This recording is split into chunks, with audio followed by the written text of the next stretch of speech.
اب تو ہمارا مرید ہو گیا ہے، اب تو ادھر نہیں رہ سکتا، فلاں دیش میں چلے جاؤ. تو میرا خیال ہے بہت مشکل ہے، لیکن جن کو فیض ملتا ہے پھر وہ پیر و مرشد کی بات کو مانتے ہیں. جب حکم ہوا آپ ہندوستان میں آئے اور آ کے آپ نے کیا کیا؟ رب کو راضی کرنے کے لیے کیا کیا؟ 35-40 سال آپ اولیاء کرام کے مزارات پر حاضری دیتے رہے، سبحان اللہ. قبروں پر حاضری دیتے رہے،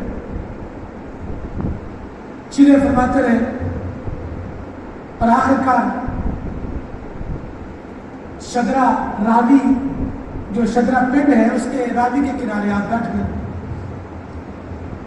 چونکہ اللہ والے جو پانی کے کنارے پر بیٹھتے تھے، پاکی، وضو، طہارت، پینے کے لیے پانی، اس طرح کی سہولتیں ہوتی تھی، روزہ رکھنا، روزہ افطار کرنا، اس وجہ سے پانی کے کنارے بیٹھتے تھے. آپ بیٹھے، جب آپ کا چھیلا مکمل ہو گیا، جو پیر و مرشد کا حکم تھا، آہستہ آہستہ لوگوں کو پتہ لگنا شروع ہو گیا کہ یہ بابا جی ہیں. میرا 60 یا 65 بلکہ اس سے بھی زیادہ آپ کی عمر ہو گئی جب آپ کی شادی ہوئی، اور شادی بھی زبردستی. آپ کے دوست ایک مرید تھے، انہوں نے شادی کروائی.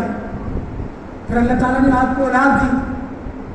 اولاد میں ایک غالباً 2-3 بیٹیاں تھیں اور 2 بیٹے تھے، پیر علی حسین شاہ صاحب، حسین علی شاہ صاحب اور پیر عبدالغفور شاہ صاحب، ان کی آگے اولاد ہے. تو بات کرنے کا مقصد یہ ہے کہ اللہ کی رضا کے لیے کتنا سفر کرنا پڑا. ایک دن وہ آیا کہ جو بھی آپ کے پاس آتا تھا رب ذوالجلال اس کی مشکل کشائی کروا دیتا تھا. سبحان اللہ. جو بھی آتا تھا، جو بھی قبلہ پیر فیض محمد شاہ قداری رحمۃ اللہ علیہ کے پاس آتا، اللہ تعالیٰ ان کی مشکل کو آسان فرما دیتا. اور وہ بھی وقت آیا کہ جب بھی کوئی ان کے پاس جاتا آپ ہاتھ اٹھاتے، جب اس کے لیے دعا کرتے تو رب ذوالجلال دعا کو قبول فرما لیتا. سبحان اللہ. اور پھر وہ اگلا وقت آیا کہ آپ تانگلہ منڈی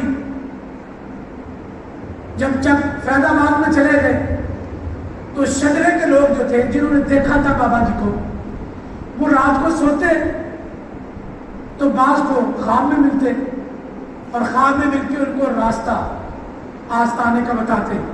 اس طرح ہمیں ٹرین پہ بیٹھنا ہے، تانگلہ منڈی اسٹیشن پہ اترنا ہے اور اس طرح آنا ہے.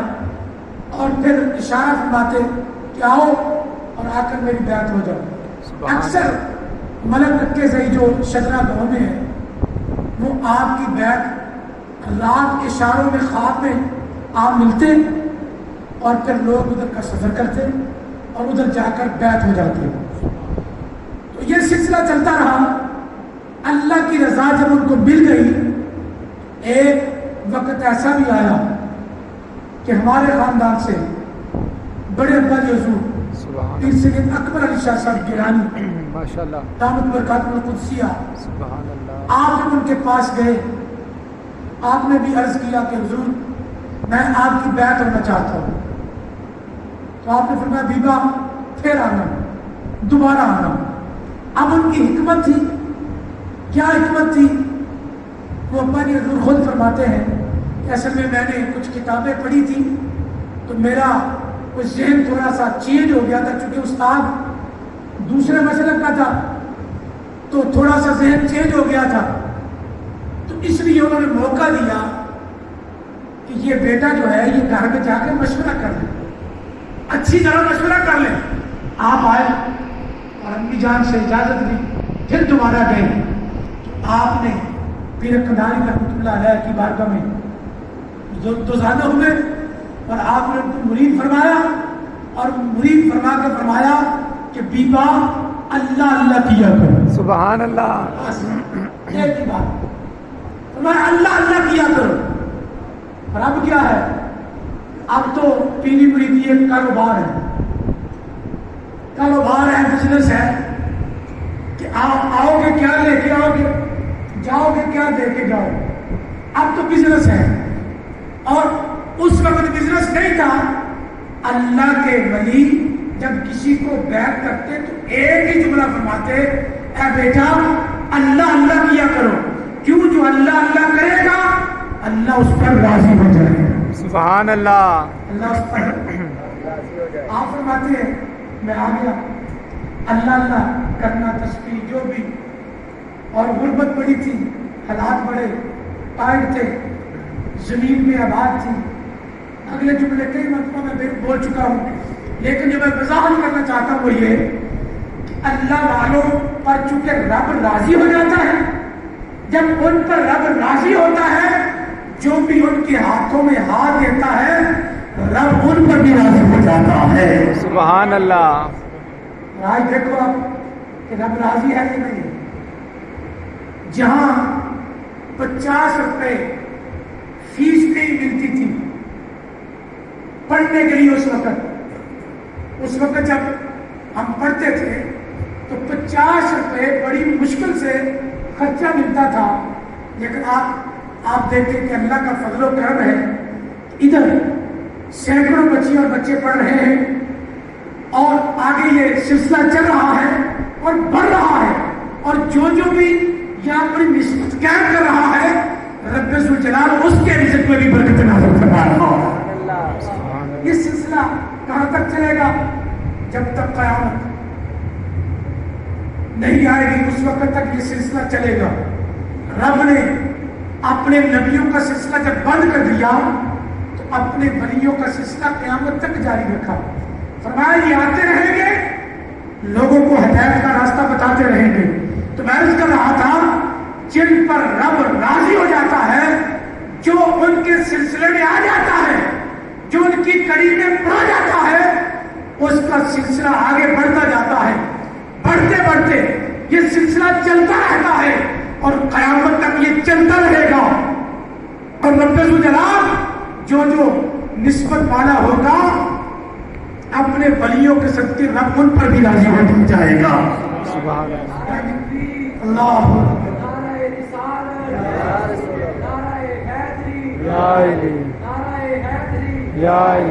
فیض کنداری، فیض کنداری۔ تو یہ سلسلہ اگر کوئی یہ سمجھے کہ ہر جگہ یہ کاروبار ہے، یہ غلط بات ہے۔ اب بھی اللہ اللہ کرنے والے موجود ہیں، اب بھی مہمان نوازی کرنے والے موجود ہیں، اب بھی غریبوں کو کھلانے والے موجود ہیں، جس وجہ سے نظام چل رہا ہے۔ اور اللہ کے فضل و کرم سے ہمیں فخر ہے کہ پیر کنداری رحمۃ اللہ علیہ کا صدقہ رب ذوالجلال نے اس جگہ پر بھی اپنا کرم فرما دیا ہے۔ سبحان اللہ۔ ہمیں خود پتہ نہیں چلتا کہ نظام کہاں سے چل رہا ہے، کیسے چل رہا ہے۔ یہ پچھلے دنوں چھوٹے سید عمران نصیر شاہ صاحب سے میری بات ہوئی تو میں نے کہا دوسرے معاملات تو ہم چلا رہے ہیں، کوئی راشن بھی چل رہا ہے، بجلی بل، یہ وہ کئی معاملات چل رہے ہیں، لیکن ایک کام میں ہم پھنس گئے۔ کیا لگا جی کون سا؟ میں نے کہا تنخواہیں جو اتنی جمع ہو گئی ہیں کہ ڈر لگتا ہے۔ کہتا کتنی جمع ہو گئی؟ میں نے کہا 26,87,000 26,87,000 اپریل کے اینڈ تک، مئی جون ابھی یہ بعد میں ہے۔ میں نے کہا کہ یہ تنخواہیں جمع ہو گئی ہیں، کسی کی 2 سال کی ہے، کسی کی سال کی ہے، کسی کی کچھ ایسے اساتذہ ہیں جن کا مسجد سے کام چلتا ہے تو وہ لیتے ہی نہیں، جمع ہو جاتی ہیں۔ تو کہنے لگے اچھا۔ میں نے کہا آپ نے وعدہ کیا تھا کہ ہم کوئی تعامل کریں گے، تو آپ ایسا کریں، ابھی رمضان شریف گزر گیا ہے تو رمضان میں کورونا رہا ہے، ادھر بھی رہا ہے ادھر بھی رہا ہے، بہرحال اللہ کا فضل دیکھیں، پیر کنداری رحمۃ اللہ علیہ کا فیضان دیکھیں کہ غلام دستگیر شادی بھی یو کے میں کوئی بزنس نہیں ہے، کاروبار نہیں ہے، دین متین کی خدمت کر رہے ہیں، ادھر سے کوئی نکاح پڑھا رہا ہے، ادھر سے کوئی اپنے گھر میں ختم دلا رہا ہے، ادھر کوئی ان سے تویز لے رہا ہے، وہی قبلہ پیر فیض مشرف قندھاری رحمۃ اللہ علیہ کا جو فیض ہے وہ ادھر بھی اپنا دکھا رہا ہے، اور اتنے امیر بندے موجود ہیں کہ وہ انتظار کرتے کہ شادی کچھ بولیں، سبحان اللہ، سبحان شادی اللہ، کچھ بولے ہم دیں۔ انہوں نے رمضان میں بولا 4.5 لاکھ روپے کا راشن آ گیا، تقسیم ہو گیا۔ کل مجھے ایک بیٹی کی والدہ ملی، اس کی آنکھوں میں آنسو تھے، کہنے لگی شادی حالات بڑے نازک ہیں، آپ نے جو راشن بھیجا تھا نا 2 مہینے ہمارے گھر میں چلتا ہے۔ سبحان اللہ، آنکھوں میں آنسو تھے۔ اب سبحان میں ہل گیا، یقین کریں میں ہل گیا کہ خود ہم مقروض ہیں، لیکن ادھر سے جس وقت میں کوئی چیز ملتی ہے وہ دیتے ہیں۔